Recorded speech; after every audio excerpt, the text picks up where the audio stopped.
Ah, tranquilo, então. Tá, vou colocar para revisar, ou vou colocar para gravar e vou dividir aqui o slide, tá? Ok? Ah, professor, então, tipo, você acabar o Zoom, acho mais fácil você mandar direto só pra mim, pelo menos, então. Você me manda no Ah, privado, tipo, se for criar outro Zoom, você me manda no privado, no WhatsApp. não, esse aqui eu vou gravar e vai colocar lá na aula. Eu vou colocar lá Não, mas, tipo, vai cortar o Zoom uma hora, não vai? Ah, vai Vai acabar. cortar. Não, aí o outro Zoom você me manda no privado, no WhatsApp, acho mais fácil. Tá bom, tá bom. Ah, não, mas a primeira parte eu não gravei. Isso que a gente acabou de falar eu não gravei, não, tá? Ah, tá gravado na minha cabeça, professor, fica tranquilo. Ah, tá, beleza. Então fica aí gravado na tua cabeça. Então, o que que a gente falou ontem, né? Vamos só reforçar. Ontem a gente entrou no que a gente chama de gestão do abastecimento, certo? A gente estava vendo até ontem, até a penúltima aula, gestão da produção. Dentro desse conceito de gestão da produção, a gente viu tudo o que é input, transformação e output. Quando você pega insumos e matéria-prima, transforma em alguma coisa chamada produto ou serviço. Ok? Dentro dessa visão da produção, a gente colocou a visão da qualidade também, porque você tem que ter um produto que atenda às especificações oriundas do cliente. Então, o cliente tem uma necessidade e ele cria especificações, parâmetros para o produto que ele quer. Dentro da sua empresa, você pega aqueles parâmetros, transforma em especificações e atende à necessidade do cliente. Então, dentro da tua produção, através dos seus inputs e outputs, você gerencia a qualidade. A partir do momento em que o produto está pronto, você tem que fazer o quê? Levar esse produto para o cliente. Dentro da sua empresa, input, transformação e output, você só produz o produto, embala o produto e deixa ele pronto. Isso é gestão da produção. A partir do momento em que então, você está com o produto embalado, você vai ter a logística de distribuição, a parte da logística que faz a entrega do produto, e a gente chama de distribuição física. E eu vim com um conceito um pouco mais amplo, porque para a gente falar da gestão da cadeia de abastecimento, ou da gestão de abastecimento, eu tenho que falar do processo como um todo. Então, eu tenho a fábrica aqui, a empresa, e eu tenho a logística de produção, que é a minha transformação. Eu, para ter os meus produtos, os meus inputs e matérias-primas, esse produto, input, matéria-prima, ele vem de um fornecedor, ok? Vem de um fornecedor. E Ô, esse professor, fornecedor... Oi. então a cadeia de abastecimento é basicamente a interligação dos processos da gestão de produção junto com a distribuição física, é isso? E isso. Então, Ah, olha, já vou beleza. partir para o próximo slide aqui, ó. Já vou partir para o próximo slide, que é isso aqui, ó. Exatamente o que você falou, tá vendo? Nesse slide 14, cadeia de suprimento é um termo que descreve como as organizações, fornecedores como um todo, fabricantes como um todo, distribuidores como um todo e clientes estão ligadas entre si. Então, por exemplo, na minha cadeia de suprimento sequencial, eu tenho uma fábrica C que pega produto de uma fábrica... desculpa. Tem uma fábrica C que manda produto para uma fábrica B, que manda produto para uma fábrica A e que manda para o cliente. Só que essa fábrica C, faltou colocar aqui o fornecedor. Então, quando eu tenho essa cadeia sequencial, fornecedor, fábrica C, fábrica B, fábrica A e cliente, eu tenho a cadeia de suprimento. Ou cadeia de abastecimento, que é a mesma coisa. O que, que acontece nesse processo, que é mais do que só a gente chama de logística? Esse processo ele tem o que a gente chama de fluxo de materiais. Esse processo tem o que a gente chama de fluxo financeiro. E esse processo tem o que a gente chama de fluxo de informação. Então, olha só, você vê a setinha branca, a setinha sem cor aqui, indo para um lado e para o outro, em todos os momentos. A setinha do fluxo de materiais indo sempre do fornecedor A para o fábrica C, para a fábrica B, para a fábrica A e para o cliente. E o fluxo financeiro, ele vem do cliente para a fábrica A, para a fábrica B, para a fábrica C e para o fornecedor. É O isso fluxo que de acontece. informações seria o quê, professor? A comunicação entre o cliente e o produtor, tipo, seria a gestão dos pedidos, ia ser isso? Isso, muito bem, Giovanni. O fluxo de informações começa com o quê? Com o processamento do pedido, certo? O pedido oriundo do cliente vai para a fábrica A. A fábrica A vai ver o quê? Se ela tem matéria-prima para produzir o pedido ou se ela tem produto acabado já para entregar o pedido. Quando a fábrica A não tem matéria-prima, a fábrica A vai conversar com a fábrica B para ver se a fábrica B tem a matéria-prima, que é o fluxo de materiais que a fábrica A precisa para fabricar o produto com o cliente. Então, o fluxo de informações é tudo que gira nesse processo, desde o processamento do pedido até todo o fluxo de compras, de gestão de estoque, de emissão da nota fiscal, de emissão do boleto de transporte, e aí você vai fazendo a cadeia girar. Quando é que ela tem... Então, esse fluxo de materiais aí, a setinha não era para ser para os dois lados, então? Não, material é o produto. O produto, ele é feito, a fábrica... Não, mas tipo, entre as fábricas ali, entre as fábricas, não era para Não, olha só, a fábrica C, ela faz matéria-prima para a fábrica B. Não volta produto para a fábrica C, só vai para frente. A fábrica B faz matéria-prima para a fábrica A. E a fábrica A transforma a matéria-prima que veio da fábrica B, que veio da fábrica C, em produto para o cliente final. Deu para entender? Então, o processo de fluxo de materiais é só para um lado. Só para um lado. Esse cara aqui, a fábrica C, por exemplo, pega minério de ferro. Vamos lá, que nem a gente falou ontem. Ele pega o minério de ferro e transforma em chapa. E essa chapa da fábrica C vai para a fábrica B, que é a montadora. A montadora pega a chapa de aço, transforma em capô, porta, junta com os outros produtos e transforma no carro. A fábrica B manda o carro para a concessionária e a concessionária vende o carro para o cliente. Então, desde o minério de ferro, o fluxo só foi para um lado. Entendeu? Tranquilo, você. É que do jeito que vocês tinham falado lá, tipo, eu entendi que uma fábrica auxiliava a outra, então eu concluí que o fluxo de materiais era para os dois lados. Então, o que vai acontecer? Agora. O que vai acontecer nessa cadeia de suprimento? Muitos produtos, hoje em dia, que o cliente usa e esse produto vira um resíduo sólido, o que acontece? Muitos desses resíduos sólidos voltam, por exemplo, para a fábrica, volta um pouquinho, para a fábrica B ou para a fábrica A, ou às vezes até para a fábrica C, como matéria-prima, o que a gente chama de logística reversa. Já ouviu falar, né? Mais ou menos, se eu puder me relembrar aí. Então, por exemplo, na fábrica de papelão. Então, por exemplo, para fabricar o papelão, eu tenho lá as árvores, ok? As árvores são plantadas, uma empresa colhe as árvores e vende para a fábrica C, que pega a árvore e transforma em celulose, ok? Essa fábrica C vende a celulose para a fábrica B, que transforma em folhas de papel. Nesse caso, para o papelão, é um papel cartão. A fábrica B vende esse papel cartão para a fábrica A, que transforma em caixas de papelão, na caixinha que vem, que você compra os seus produtos. E essa caixa de papelão, onde vai o produto dentro chega no cliente. E o cliente, o que ele faz com esse papelão? Separa esse papelão e põe no lixo limpo. Vem as empresas de coleta de lixo limpo, pega esse papelão e volta para a reciclagem, para fazer novamente papel, bobina de papel. Não na celulose. Volta é a logística reversa. Isso. Logística reversa é quando você pega um resíduo sólido e volta como matéria-prima.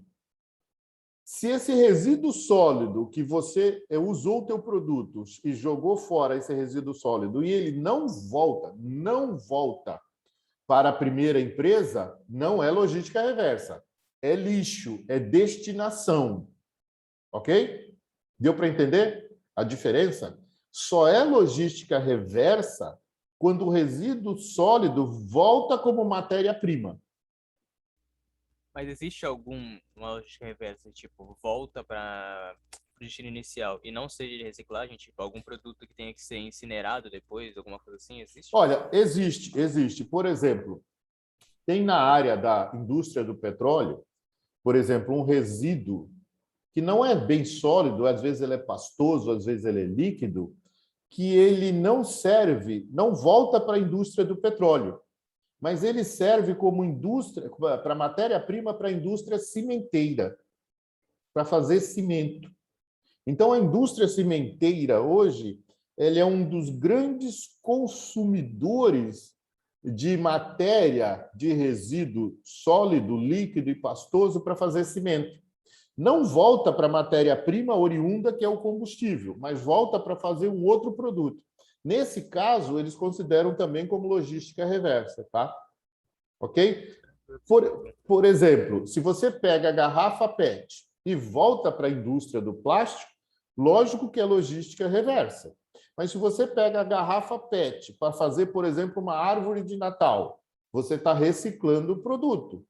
Então, ele acaba sendo uma logística reversa, não de matéria-prima, mas sim de reciclagem de produto, de reuso do produto. Tem diversas formas de você fazer hoje uma logística reversa. Então, acrescentando a cadeia de suprimento, além do fluxo financeiro, do fluxo de materiais e do fluxo de informações, você pode ter um outro fluxo que é chamado logística reversa. Aí, ele é diferente do fluxo de materiais, tá? O fluxo de materiais é da fábrica somente, ó, fábrica, fábrica, fábrica, cliente. A logística reversa é cliente, fábrica, fábrica, fábrica. Então, aqui seria uma setinha virada para o outro lado, escrito aqui, logística reversa. Beleza? Cara, tô achando estranho, hein? Será que vocês fizeram alguma conversa entre si, a classe, e você ficou de fora aí, cara? Não sei, pessoal. É que hoje é sexta também, pessoal. O pessoal deve Ah, estar mas cansado. mas poxa, vai ser uma quantidade de falta enorme, caramba. Bom, vamos lá, vamos continuar. Deixa para lá. Cada um que se vira. Então, o que é a cadeia de suprimento dentro desse processo, né? É um termo que descreve as organizações que estão ligadas entre si. O que diferencia isso aqui? Que parece que eu estou falando de uma forma geral. Não, mas isso aqui é de uma forma específica, de uma linha de produtos. Ok, Giovanni? O que a gente tem que caracterizar aqui é que é uma linha de produtos. Eu não misturo fábricas de produtos diferentes. Então, se eu estou falando da linha de papel, da linha de papelão, da linha de embalagem, eu estou falando de árvores, eu estou falando de celulose, eu estou falando de bobina de papel e estou falando de embalagem.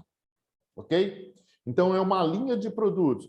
Ah, mas, professor, nessa linha de produto, na hora que eu vou fazer uma bobina de papel, eu posso colocar na fábrica A, aquela que fabrica caderno? Posso. Vou fabricar caderno. Agora, eu nunca posso colocar aqui na fábrica A uma fábrica que vai fazer refrigerante, que não tem nada a ver com plantar árvore, com celulose, com bobina de papel. Então, a Beleza? cadeia de suprimento sequencial são todas as fábricas do mesmo segmento, é Do isso? mesmo segmento. Muito bem. Então, quando eu falo de cadeia de suprimento, é de um mesmo segmento. Quando eu coloco o S no cadeias, aí eu posso estar falando de diversas linhas de produto, de diversos segmentos. Então, por exemplo, linha de automóveis, linha de lubrificantes, linha de alimentos, linha de bebidas, linha de combustível, linha branca, que é a máquina de lavar, máquina de geladeira e fogão. Então, eu posso estar falando de cadeias de suprimento, mas quando não tem o S, cadeia é só de uma sequência, de uma linha de produtos. Beleza? Por enquanto tá de boa, pessoal. Podemos seguir, então? Pode sim. O que a gente fez ontem, só para eu te falar, a gente deu uma ênfase muito grande, peraí, cadê ele? Nesse quadro amarelo. Porque a cadeia de abastecimento, como eu te falei, é esse todo, que une todos os envolvidos no processo numa linha de produto. E ontem a gente explicou um pouco mais o que é a logística dentro da empresa. A linha de produção, a linha de suprimento e a linha de distribuição. Como a gente vai dar uma ênfase no abastecimento como um todo, e eu já sei que vocês têm administração de materiais, a gente vai falar mais da movimentação de materiais e da distribuição física, tá? Porque tem uma disciplina específica que se chama administração de materiais. Vamos lá. Então, gestão da cadeia de suprimento, como é muito conhecida aí fora, que é o SCM, que é o Supply Chain Management. Então, em inglês, é Supply Chain Management. Management é gerenciamento. Chain é cadeia. E supply é suprimento. Então, gerenciamento da cadeia de suprimentos. Ou gestão da cadeia de suprimentos. É a integração dos processos industriais e comerciais partindo do consumidor final e indo até o fornecedor inicial, gerando produtos, serviços e informações que agreguem valor para o cliente. Então, como é que essa cadeia se forma? Da mesma forma que eu falei lá do livro, Giovanni, o que o consumidor precisa? Vamos lá. O que o consumidor precisa? Do produto. Do produto. Mas qual produto, Giovanni? Depende da necessidade dele. Muito bem. Então, é isso aí. Então, depende da necessidade dele. Então, o cliente precisa de produto que atenda à sua necessidade. Certo? Isso. Ficou claro? Tá dando Agora, pra me ouvir de boa aí, pessoal? tá, estou te ouvindo bem. Ah, então tá bom. Olha só, qual é a necessidade do cliente? Depende muito da situação em que o cliente está. Então, a grande maioria da população brasileira, cerca de 65% das famílias brasileiras, Giovanni, cerca de 65% das famílias brasileiras, família, então, é composta por um casal, homem ou mulher, mulher ou mulher, homem ou homem, e os seus filhos, certo? Isso é uma família. 65% das famílias brasileiras ganham menos de R$ 3.500. Ok? Família. Então, 4 pessoas. Em média, 4 pessoas ganham menos de R$ 3.500. Então, vamos pensar. Qual é a grande necessidade dessas famílias?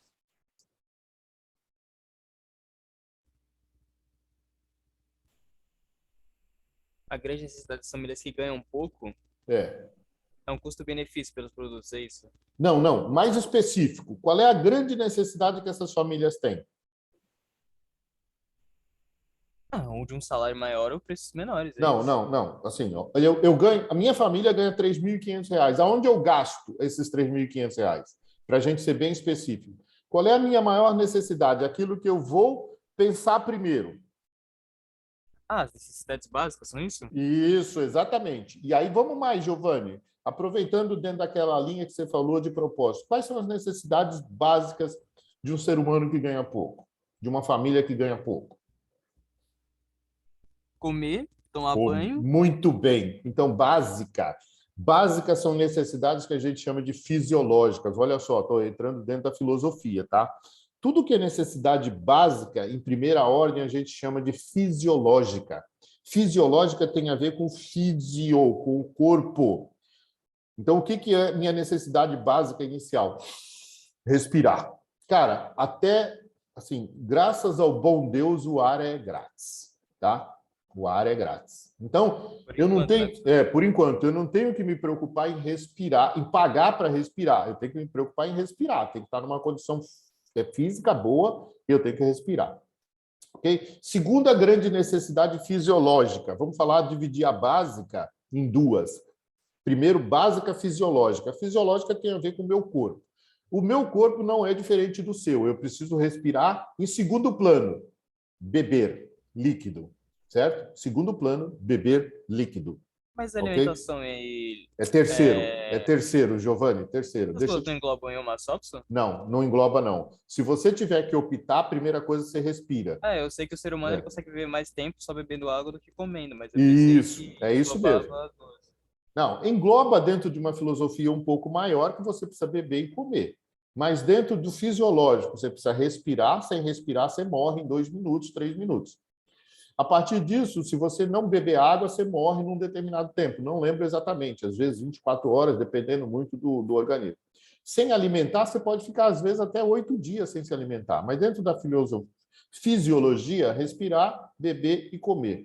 Então, normalmente, o ser humano, quando eu te falei de 3.500, 65% das famílias, é até, hein? Ganha até 3.500. Não é que ganha 3.500, não. Às vezes tem família que vive com meio salário mínimo, um salário mínimo, é até 3.500.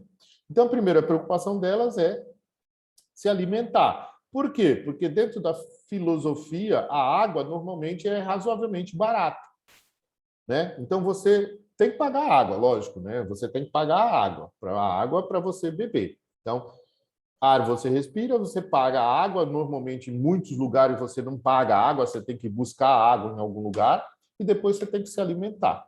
Isso são as necessidades básicas fisiológicas. Então, normalmente, a grande preocupação nossa é com isso. Mas para eu me alimentar, eu tenho que ter o quê? As coisas para eu fazer o alimento. Então, eu tenho que ter, ou às vezes, lenha, ou às vezes gás. Então, isso torna-se também necessidade fisiológica, né? O gás, por exemplo, a lenha. Às vezes eu coloco isso, por exemplo, para ter uma geladeira, para conservar meu alimento. Ok? Então, isso são necessidades básicas fisiológicas. Dentro da necessidade básica fisiológica ainda está o dormir. Então, eu preciso dormir. Fisiologicamente, eu preciso ter pelo menos 8 horas de descanso. Deu para entender? Então, tudo isso são necessidades básicas. E a partir daí, o que vem?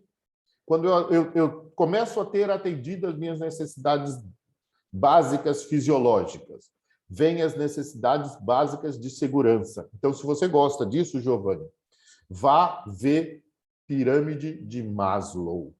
Já ouviu falar em Maslow? Maslow Não. foi um filósofo e ele construiu a pirâmide, ele chama de pirâmide de Maslow. Ele chamou de necessidades. Ele colocou uma Ah, pirâmide. acho que eu já ouvi sim, acho que eu já ouvi sim. Isso. As 7 necessidades básicas do ser humano, não é?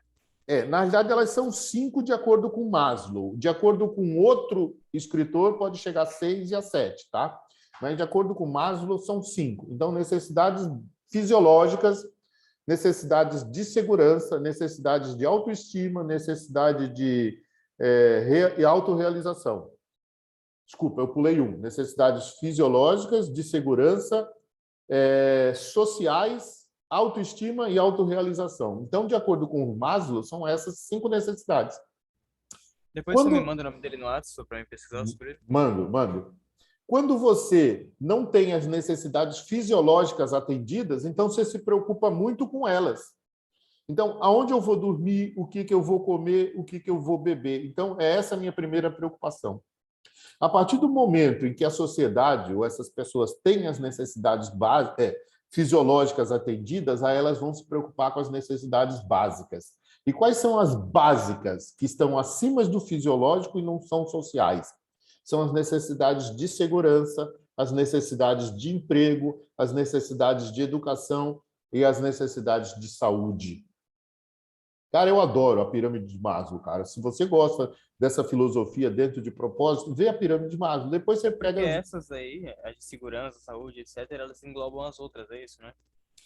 Não é que elas englobam. As minhas preocupações secundárias são elas. Se eu já tenho o que comer e aonde dormir, eu vou me preocupar em estudar, em ter saúde, eu vou me preocupar em morar num lugar melhor, certo? Ah, eu pensei que era meio que uma conexão tipo de Não, dependência. é uma sequência. Não, acaba sendo de dependência mesmo. Eu nunca vou me preocupar em ter uma roupa melhor, mesmo sendo para eu usar, se eu não tiver o que comer. Eu vou me preocupar primeiro no que comer, aonde dormir, para depois me preocupar em ter um tênis melhor, uma camisa melhor, uma calça melhor. Deu para entender? Então, desculpa que eu não falei de necessidade básica de vestir, mas também é de vestir. Ela é básica, mas não é fisiológica. Tá? Mesmo eu estando vestindo uma roupa, ela é básica. A necessidade de vestir, de segurança, de morar, de educação e de saúde. Isso é muito legal, cara, quando você percebe que você... Qual é o teu mundo hoje? O Giovanni está pensando na noitada. O Giovanni está pensando em jogar futebol com a galera. Por que o Giovanni está pensando nisso? Porque ele tem as necessidades fisiológicas atendidas e porque eles têm a necessidade básica de segurança atendida. Você nunca ia se preocupar que tem um jogo de futebol hoje às 8 horas ou amanhã às 8 horas da manhã, se você tivesse ainda as necessidades básicas e fisiológicas não atendidas. Entendeu o que eu quis dizer? Eu acho isso muito legal, cara, muito legal. E aí serve, Giovanni, quando você tem as necessidades sociais atendidas, você passa para um outro patamar. Você vai para o patamar de atender às suas necessidades de autorrealização. Caramba, agora eu preciso estudar mais. preciso fazer minha faculdade, preciso fazer minha pós-graduação e meu mestrado. Então, você vai se posicionando em cada um dos degraus da pirâmide de Maslow. É muito legal, cara, muito legal. Então, tipo, de acordo com o que você estava falando, um salário médio de 3 mil e pouco, você tinha falado, a gente escolhe exatamente o que a gente vai gastar indiretamente pela pirâmide de Maslow, acho que é assim o nome. Exatamente, exatamente. E esse Maslow fez esse estudo, cara. Só que ele, além desse estudo inicial da pirâmide de Maslow, ele fez uma pirâmide secundária, que fala das necessidades da pessoa, e depois ele coloca um outro lado da pirâmide chamada de necessidades no trabalho. E ele coloca essa pirâmide de necessidade fisiológica, necessidade de segurança sociais, autorrealização e autoestima no trabalho. É muito legal. Mas primeiro você vai dentro da linha da filosofia do ser humano. Depois você vai para a linha da filosofia do trabalho. Você vai gostar muito, já que você é um cara que gosta dessa área. Boa noite, Débora. Seja bem-vinda. Boa noite, professora. Obrigada.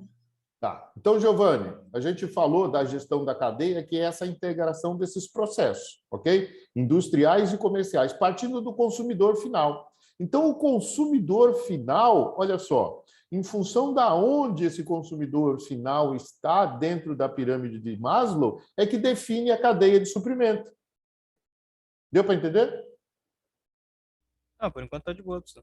Então, por exemplo, aonde a gente está hoje? Se a grande maioria da população das famílias brasileiras, 65% ganham até R$ 3.500, a cadeia de suprimento que ela está preocupada é a de alimentação.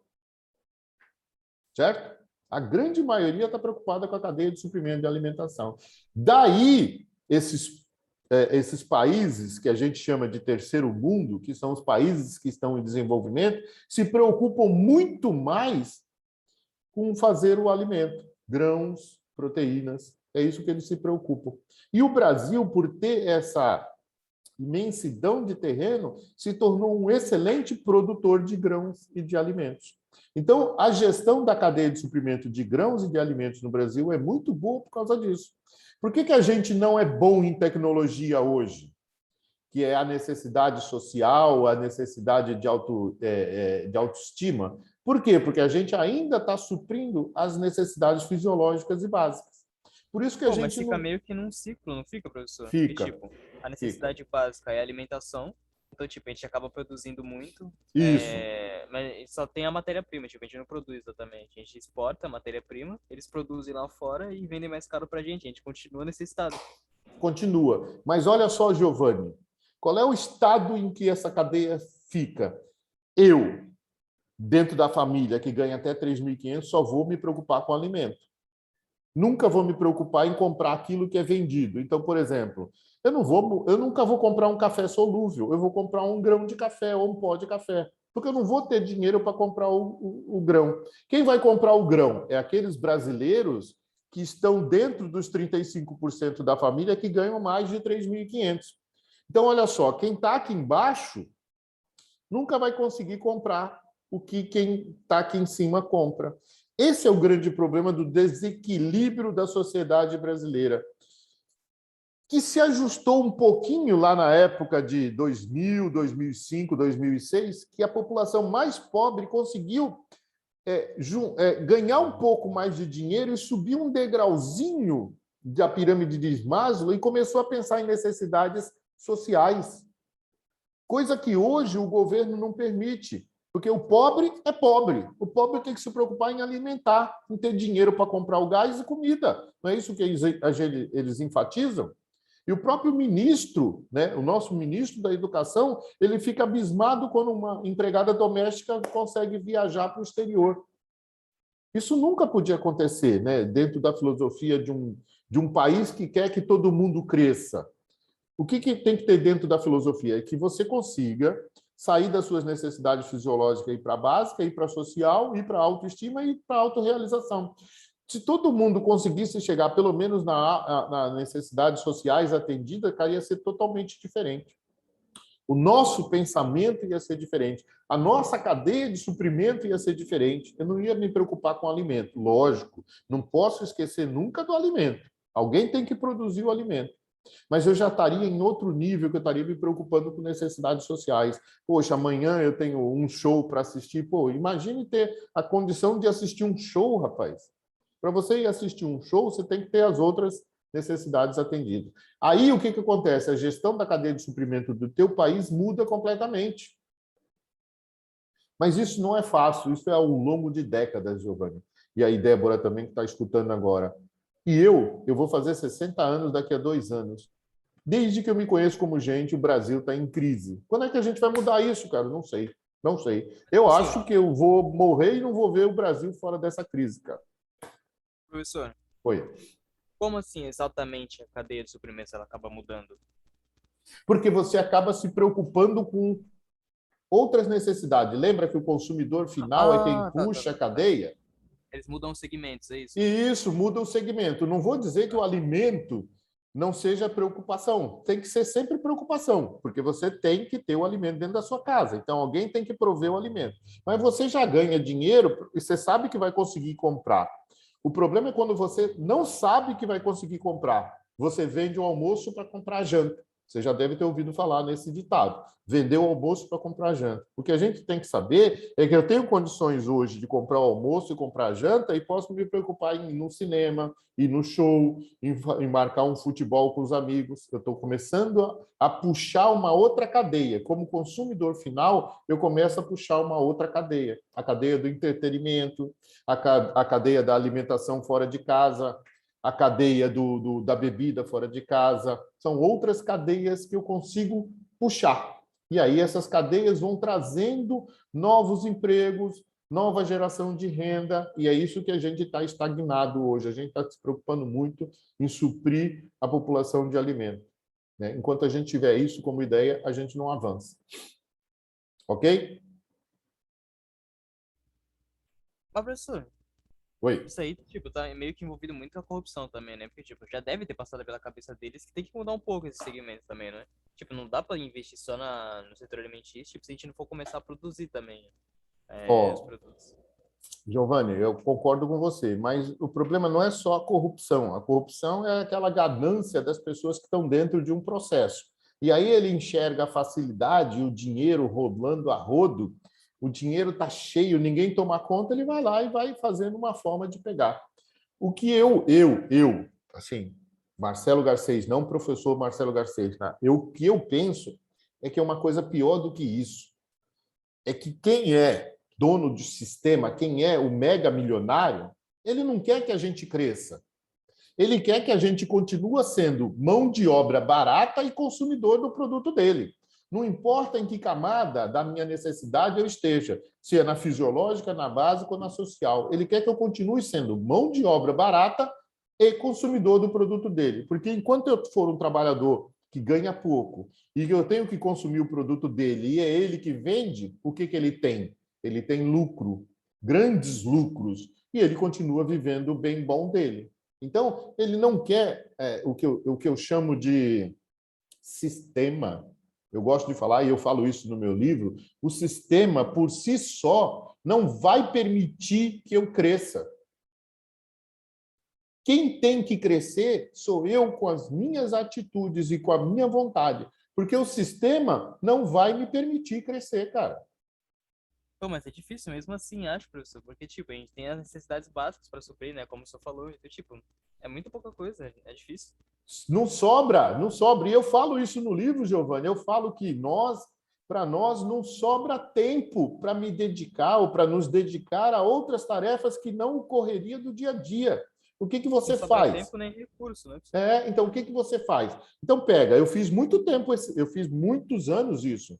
Pô, eu ia dormir meia-noite, 1 hora da manhã, para acordar 5 horas da manhã, para ir trabalhar, para voltar para estudar, namorar um pouco com a mulher quando chegava em casa e dormir de novo. Cara, eu não tinha tempo para nada, eu só fazia isso. Então, aonde sobra tempo? Aonde sobra dinheiro? Não sobra, cara, não Só se não sobra. dormir também. Mas então, se você não dormir, você não fica apto a trabalhar no outro dia, aí você pode perder o emprego, fazer uma cagada, morrer. É complicado, cara. Você tem razão, é complicado. Como é que você faz isso, Giovanni? Então, eu explico isso no livro. O que você, Eu acho. o que você tem que fazer? Você tem que criar uma agenda programada. E eu falo isso no meu livro, pela dificuldade que eu tive. Pô, professor, mas parece fácil agora para você. Agora, porque hoje eu sou aposentado, então eu tenho tempo que eu não tinha lá atrás, porque eu acordava às 5 horas da manhã e chegava às 18h30, 19 horas em casa. Eu saía às 6h10 de casa e chegava às 19 horas em casa. E muitas vezes, nesse caso, eu ia estudar, porque eu estudei muito depois de 2001.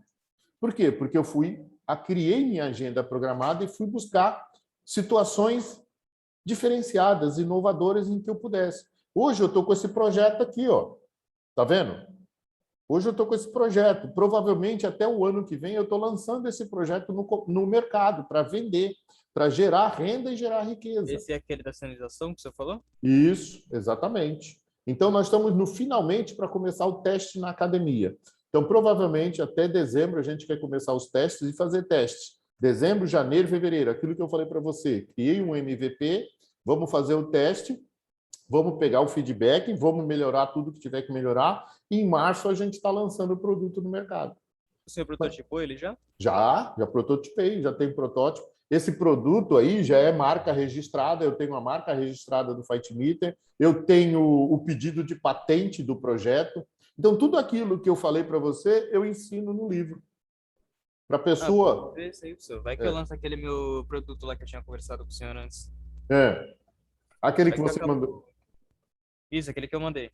Tá, legal. Então, eu vou criar uma facilidade para você, cara. Eu vou criar um cupom de desconto e você vai poder baixar esse livro assim pelo menor valor que eu puder baixar. Tá? Ele tá numa plataforma chamada Hotmart e eu tenho que ter um mínimo na plataforma. Eu vou criar um cupom de desconto com o menor valor que a plataforma me deixar e eu vou te dar esse cupom de desconto. Talvez seja lá R$ 5,90 ou R$ 9,90. Tá? E você vai conseguir baixar esse livro. São 319 páginas, mas você tem que lê-las com carinho. Tá? E aí, qualquer dúvida, a gente vai conversando, beleza? Tranquilo, senhor. Tá? Então, continuando aqui, olha, como a gravação, como entrou, só a Débora que entrou depois, eu não sei o que aconteceu com a turma, até agora eu não sei, ele não me parou a gravação, então eu vou continuar ainda, tá? Vamos lá. Então, dentro da cadeia de suprimento, olha só, Giovanni e Débora, eu tenho o consumidor final, né, pedindo, querendo uma necessidade, certo? Eu tenho o consumidor final querendo uma necessidade. Então, o consumidor final está aqui, ok? Beleza? Ele está aqui. Aí, esse consumidor final, ele quer um produto. Normalmente, ele pega esse produto numa loja, que é o chamado varejista, é quem vende a varejo. A varejo é por uma única unidade chamado varejista.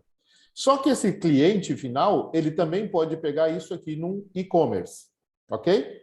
Uma loja virtual. Então, ou ele pega no varejista ou ele pega no e-commerce. É assim que funciona a minha cadeia de suprimento.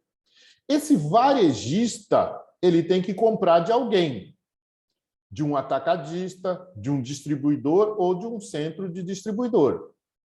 Ele compra isso através de empresas combinadas, que ele pode fazer o pedido ou ele pode ir lá e comprar. E esses caras, atacadistas, distribuidores, são chamados de broker. Você já deve ter ouvido falar em broker. Broker ou brokers é quem faz a venda, são os intermediários. São os famosos, para quem vende imóvel, corretor de imóvel. Tipo concessionária de carro também? Isso, tipo vendedor de carro, exatamente, são os brokers, ok? Mas só consegue explicar de novo aquela empresa combinada rapidinho? Empresa combinada, por exemplo, é uma empresa que vende vários produtos. Então, eu sou uma loja de material de construção. O que tem na minha loja de material de construção? Então, tem cimento, tem areia, tem bloco, tem ferro, tem armário de cozinha, tem parafuso. Tipo um centro de distribuição. Isso. Esse varejista, que é uma loja de material de construção, ele tem que comprar de empresas combinadas. E, às vezes, por exemplo, você tem agora que abriu aqui em Santos, como é que é o nome do... O Leroy Merlin. A Leroy Merlin, ela é um varejista, ela vende de varejo, mas ela vende de atacado. E o que ela vende? Cara, tu vai lá, tem de tudo. Como é que ela compra? Ela compra de empresas combinadas. Às vezes tem atacadistas que compram dos produtores em grande quantidade, porque ele sabe que vai vender para essas lojas. Então, ele consegue baratear o preço por comprar em grande quantidade, diferente de uma loja de materiais que vai comprar, por exemplo, 50 sacos de cimento por vez. Esse atacadista, essa loja combinada, compra 5 milhões de sacos. Ok?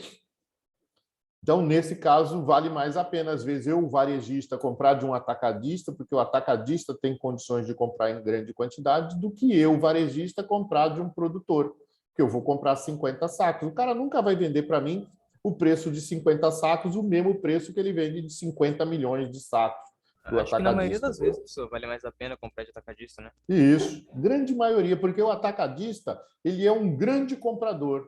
Ele faz um baita pedido, porque ele sabe que vai pulverizar esses vários pedidos para os varejistas. E o que acontece na cadeia de suprimento que é legal também, é que para o varejista ser atendido, o que ele precisa? Da logística. Então, olha só, o atacadista, ele tem o produto.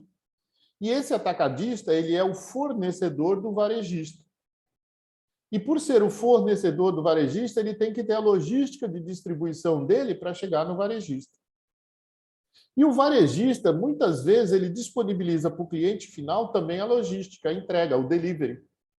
Às vezes, o cliente vai da sua casa para o varejista e pega e compra e põe no seu carro, e muitos varejistas fazem o delivery para o cliente. E aí eu vou indo nessa cadeia. Então, nessa gestão da cadeia de suprimento, o atacadista, o distribuidor e o centro de distribuição compra de quem? Do produtor. Mas qual é esse produtor? Então, é o produtor daquela linha de produto, da cadeia de suprimento. Então, por exemplo, eu sou um atacadista de material de construção. Então, eu sei quem é o produtor de cimento, eu sei quem é o produtor de bloco, eu sei quem é o produtor de esquadria, eu sei quem é o produtor de portas. Então, o atacadista vai lá nos diversos produtores, só que tem que ter um foco. O produtor de cimento não é o mesmo produtor de esquadria de alumínio. Não é o mesmo produtor de porta. Mas o atacadista é o broker que vende tudo isso.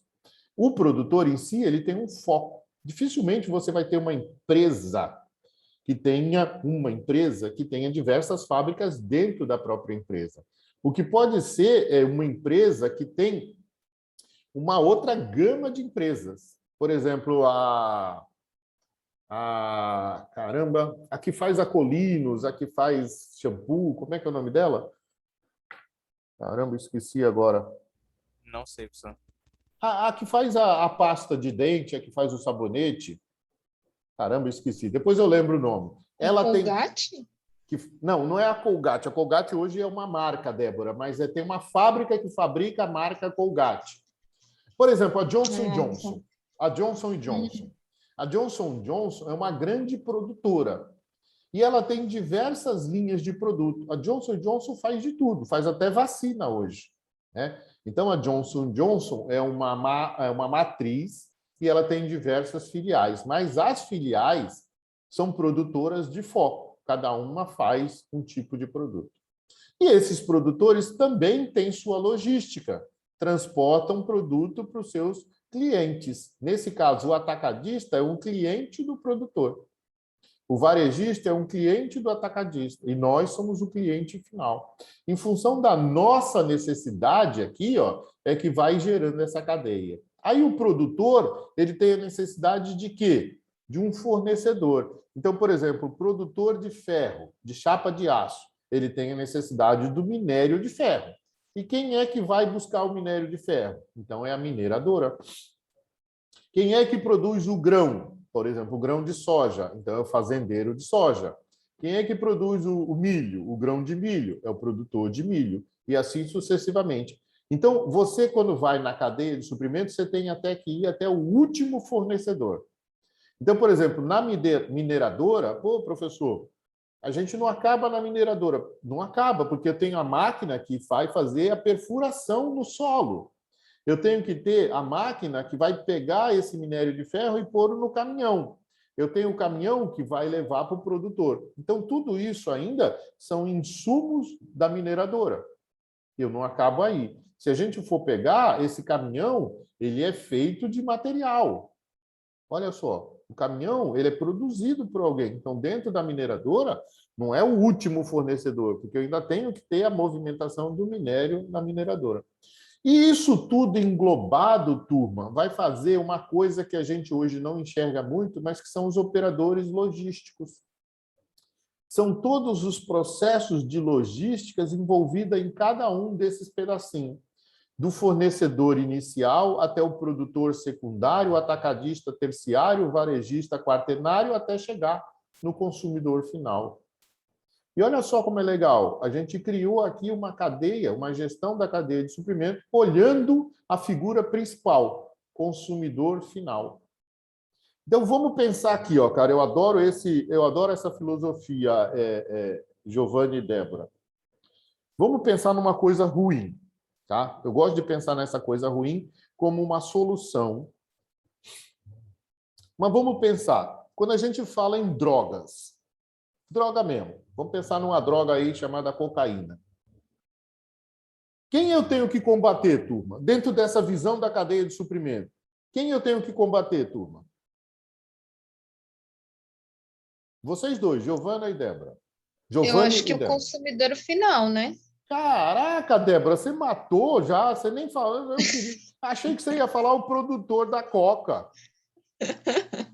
Caramba, Débora, você Não, o nem produtor não deixa. ia ser, eu acho que tava mais entre o comerciante e o consumidor, só. Olha só, vamos pensar aqui na cocaína, tá? Cocaína é uma coisa ruim. A cocaína, eu tenho o cara que planta a cocaína, certo? Que é o produtor da coca. Aí o produtor da planta da coca vende para aquele que faz a pasta da coca, ok? Ele faz a pasta da coca. O cara que faz a pasta da coca manda para o distribuidor, que é o... Como é que a gente chama? Aquele cara que... Distribuidor da coca, como é que é o nome, cara? Putz, grilo. Caramba, eu esqueci agora. Rapaz, a minha mente hoje está fogo, hein? Esse cara, que é o distribuidor da Coca, que é o intermediário, vai vender para o traficante. Na realidade, aqui também é um traficante, né? Mas esse é o traficante maior, aquele que pega a coca do produtor da pasta e vai levar até o traficante menor, que é o cara que vai vender para o usuário. Aí, hoje, o que acontece com a política pública de drogas? Ele quer acabar com o traficante. Já ouviram falar nisso? Toda política pública de droga quer acabar com o traficante. Cara, imagine, eu vou trabalhar com o traficante. O que vai acontecer, turma? Se eu tiro um traficante daqui, é como se eu tirar uma empresa de logística, o que acontece? Vem outra empresa de logística no lugar. Aí eu acabo com o traficante. Não, não acabo, é que nem mosca, vai aparecer outro para substituir. Aí eu vou acabar o produtor de coca, o produtor de pasta de coca, vai vir outro que vai produzir. Eu vou acabar com o fornecedor da plantação de coca, vai vir outro que vai produzir. Eu vou acabar com o traficante pequenininho, vai vir outro que vai traficar. Por que, turma? Por que isso acontece? Porque esse cara aqui, Débora, aí você tem razão, continua existindo. Esse cara que continua existindo é o consumidor final. Então, enquanto existe o consumidor de coca, todo mundo vai, dentro de uma linha antiética, se preocupar com a cadeia de suprimento da coca. Por quê, turma? Porque existe o consumidor. Quando é que vai acabar essa cadeia de suprimento de cocaína? Quando acabar o consumo. Cara, imagine assim, a gente conseguir trabalhar de forma que a educação, as políticas públicas transformem o consumidor de coca hoje, aquele cara que é viciado, em consumidor de um outro tipo de droga, em que ele vai abandonando a cocaína e que eu crie formas de que não incentive o uso da cocaína. Daqui a 2, 3, 5, 10 anos, eu não tenho mais consumidor de cocaína. Não adianta essa cadeia de cocaína fornecer cocaína, porque não vai ter ninguém que vai comprar. O que vai acontecer com essa cadeia de cocaína? Não vai existir mais. Não vai existir mais, vai falir, vai quebrar, como a gente brinca com as empresas, né? Se eu não tenho um consumidor de um certo produto, essa empresa que faz produto, por exemplo, de máquina de datilografia, não existe mais máquina de datilografia, porque ninguém usa mais. Da mesma forma, as políticas públicas deveriam fazer gestão no consumidor final, porque é o consumidor final que cria a cadeia de suprimento. Sempre foi assim e sempre vai ser assim. O consumidor final é que cria a cadeia de suprimento. Então, se eu quero acabar com a droga, eu tenho que acabar com o consumidor de droga. Ah, mas eu vou matar o consumidor de droga? Não. Eu vou fazer um trabalho de política pública naquele cara que é viciado e vou fazer um trabalho de política pública para não incentivar para que ninguém use mais esse produto. Mas enquanto eu, político, for pensar em acabar com o atacadista e não com o consumidor, a gestão da cadeia de suprimento da droga vai continuar existindo. Então, Giovanni, por isso que eu te falei do sistema. O sistema não permite que a cadeia de suprimento da droga acabe, porque ele não quer que acabe o consumidor final. É engraçado isso, cara. Mas se a gente vê aquele filme do Tropa de Elite, é exatamente isso que ele diz. Aquele filme é muito bom, cara. O Tropa de Elite 1 e o Tropa de Elite 2 é muito bom. Ele fala sobre a cadeia de suprimento da droga. Enquanto a gente não acabar, não é matar, né, o usuário, não. É fazer com que o usuário tenha uma outra forma de se restabelecer nesse processo que ele tem, né, de viciado e fazer coisas com que, fazer situações com que não apareça mais usuários. Aí você acaba com isso aqui. Isso aqui vai falir, não vai ter mais para quem vender, não vai ter. Ah, mas professor, isso não é assim que acontece. Eu sei que não é assim que acontece, eu não sou o dono da verdade.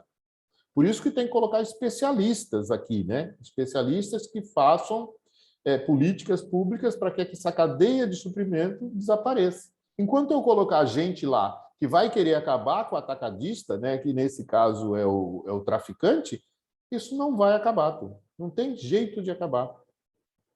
Ah, mas e outra coisa, quando você falou da droga, vamos acabar com o produtor de cocaína. Ok, eu vou arrumar um vírus, uma bactéria que ataca a produção de cocaína. Legal. Mas enquanto eu tiver um consumidor de droga, ele vai querer outra droga.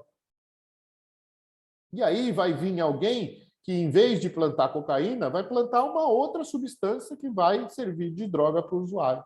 Ah, mas professor, então nunca vai acabar. Ok, beleza? Nunca vai acabar. Então, quando eu nunca acabo com alguma coisa, eu minimizo a consequência. Então, eu vou, de certa forma, trabalhar com a minimização de usuário de droga. Mas não é fácil, turma. De novo. Enquanto eu tiver um usuário, eu tenho uma gestão da cadeia de suprimento. Não importa do quê.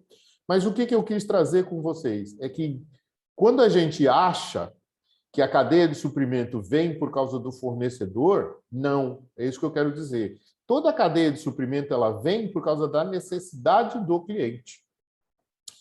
O que o cliente quer hoje? E aí, Giovanni, vem daquilo que eu te falei, né? Da necessidade fisiológica, da necessidade de segurança, da necessidade social, da necessidade de autoestima e da necessidade de autorrealização. O que esse cliente quer hoje? Até como sugestão, o Brasil devia ser repensado. O Brasil ele está em situações diferentes em cada uma das regiões. Eu não posso fazer uma política pública para a região sul que é igual à região norte. São situações totalmente diferentes. Provavelmente, a economia da região sul é um pouquinho melhor do que a economia da região norte, mas provavelmente o turismo da região norte é melhor do que a da região sul. Então, eu tenho que criar, olha só, políticas públicas diferentes para um país que é um continente. Eu não posso tratar de forma igual. Aliás, a própria região sul eu não posso tratar de forma igual, porque Paraná, Rio Grande do Sul e Santa Catarina não são iguais. Aliás, o estado de Santa Catarina eu não posso tratar igual, porque eu tenho regiões de diferentes formas de análise. E é assim que serve a nossa gestão da cadeia de suprimento. Dúvidas? Perguntas? Da minha Não, parte não, professor. da minha parte tudo de boa. Legal. Então, só ilustrando aquilo que a gente falou. Então, por exemplo, olha, minério de ferro, certo? Então, é aquele do carro, né? Minério de ferro. A empresa 1 extrai o minério de ferro. Eu achei isso aqui, achei muito legal para ilustrar o que a gente falou. A empresa 2 pega o minério de ferro, põe lá no alto forno e faz o lingote de aço, que é minério de ferro, mais alguns outros mais alguns outros produtos, né, para misturar no minério de ferro, mais algum outro metal.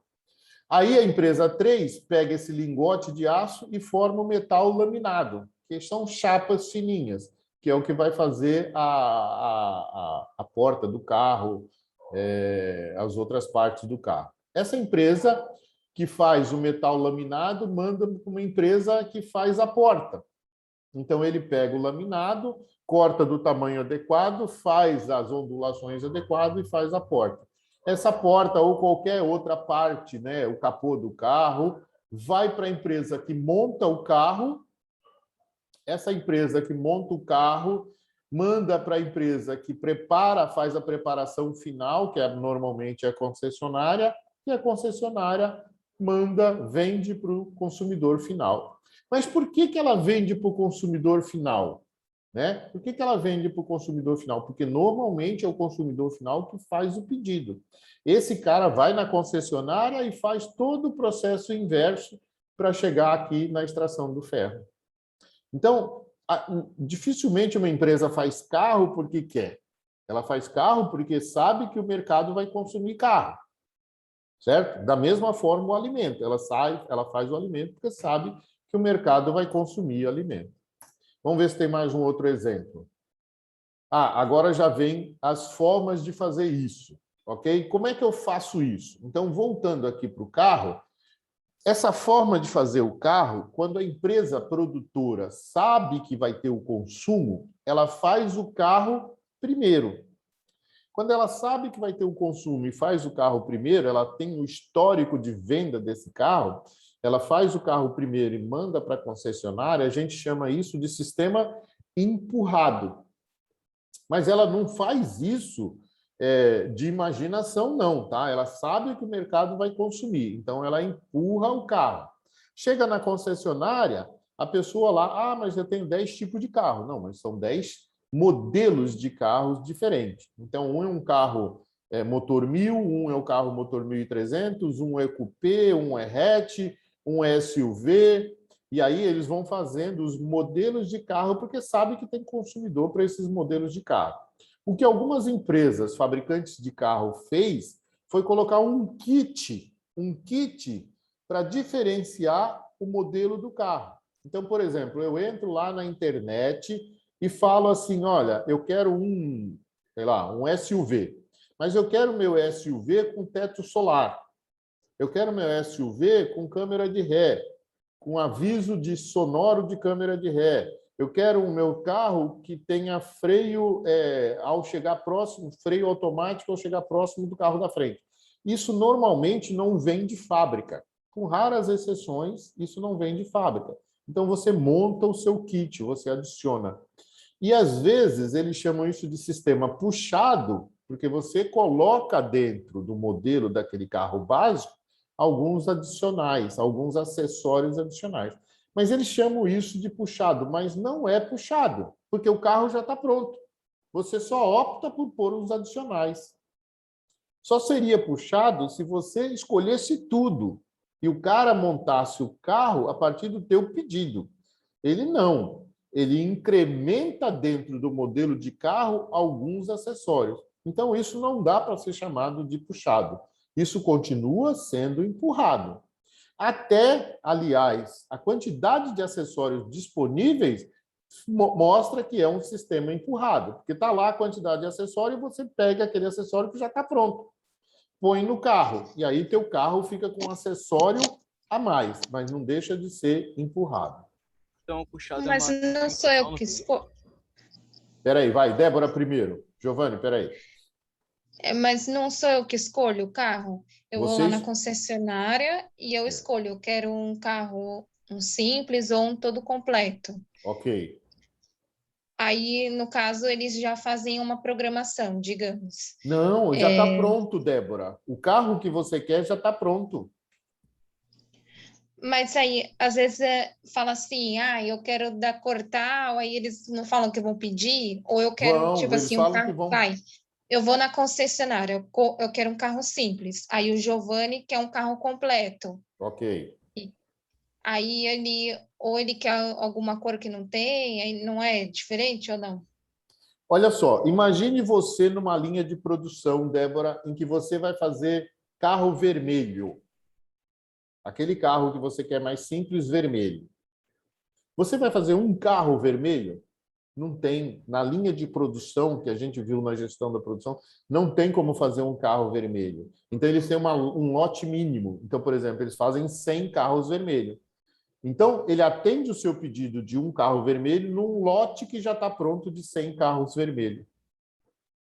É isso que eu quis dizer. Dificilmente Então, uma... eles já fazem assim, um lote de carros vermelhos simples, depois um lote de carros completos vermelhos. Isso, exatamente isso. Linha de produção é assim que funciona. A não ser que você monte desde o zero. Aí a gente chama de fabricação, produção, manufatura. Isso acontece nem na Ferrari, que a Ferrari é bem exclusiva, não acontece carro único. A Ferrari não faz um único carro, ela faz um lote de 100 carros. Porque ela sabe que aqueles compradores de Ferrari, eles vão comprar. Mas é como ela fez 100 lotes, 100 carros naquele lote, ela vai vender um para cada país. Acaba sendo exclusivo, por exemplo, uma Ferrari tipo 1 aqui no Brasil. Mas lá nos Estados Unidos tem, lá na Inglaterra tem. Então, a Ferrari consegue fazer esses modelos. Mas, por exemplo, a Volkswagen, a Fiat, não dá para fazer isso. Elas não conseguem fazer isso, porque elas trabalham com linha de produção. E aí elas fazem lotes mínimos. Por exemplo, você comprou um daqueles 100, mas está lá parado na fábrica. O que o cara vai fazer? A concessionária, se ela não tiver, ela também não pode pedir um carro para a concessionária, porque senão a logística de transportar um carro fica caríssima. Então, o que ela faz? Ela põe vários carros naquela cegonha e ela faz um pedido em função do tamanho da cegonha. Então, é isso que a gente tem que avaliar quando a gente fala que está achando que está pedindo um carro exclusivo e tem certeza de que ele não é exclusivo, porque já está tudo pronto. Ok, Débora? Ah, sim. Entendi, sim. É que eu achava que a gente que escolhia mesmo, porque quando você às vezes vai na concessionária e fala, eu quero um carro assim, da cor tal, quero ele completo, que ele sempre pergunta, né? Vai querer completo, tudo. Ou um carro mais simples, eu achava que eu que estava montando o carro. Não, não, não, não. Eles criam essa ilusão na gente para a gente poder achar, eu vou ter um carro exclusivo. Não, você vai ter um carro igual aos outros, com um ou dois opcionais acessórios a mais. Mas é igualzinho aos outros. Mesmo a Ferrari, que trabalha com exclusividade, ela nunca faz um único carro, ela faz um lote de 100 carros e vende pelo mundo, porque aí vai ter um só em cada país, por exemplo.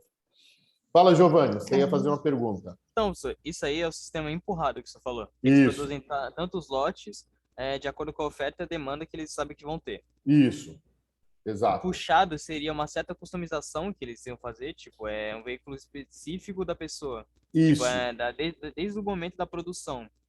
Então, vamos pegar algo que é empurrado e transformar em algo que é específico. Então, por exemplo, uma pessoa que sofreu um acidente e ela tem a mobilidade dela reduzida, mas ela ainda pode dirigir, desde que aquele carro seja adaptado para ela, em função do problema que ela tem.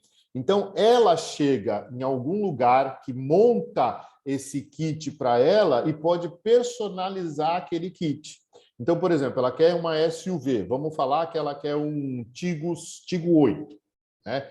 Mas o Tigo 8 é padrão para um ser humano que não tem dificuldades de locomoção, ou seja, não é portador de deficiência. Falta 1 minuto, vai acabar, tá, turma? Aí, essa pessoa que tem a deficiência, ela customiza aquele carro para ser bom para ela dirigir. Aí eu posso dizer que eu puxei o veículo para mim, mas é único, exclusivo, tá? Para aquela minha necessidade. Ok? Tranquilo, professor. Galera, falta 1 minuto. Falta 1 minuto, então já vou dar uma boa noite aqui para vocês. Não vou chamar outro pedido, não, outro Zoom, não. Então a gente já encerra por aqui. E na aula que vem, na quinta-feira, a gente está lá presencialmente. Legal?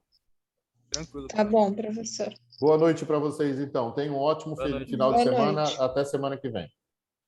Até. Até lá.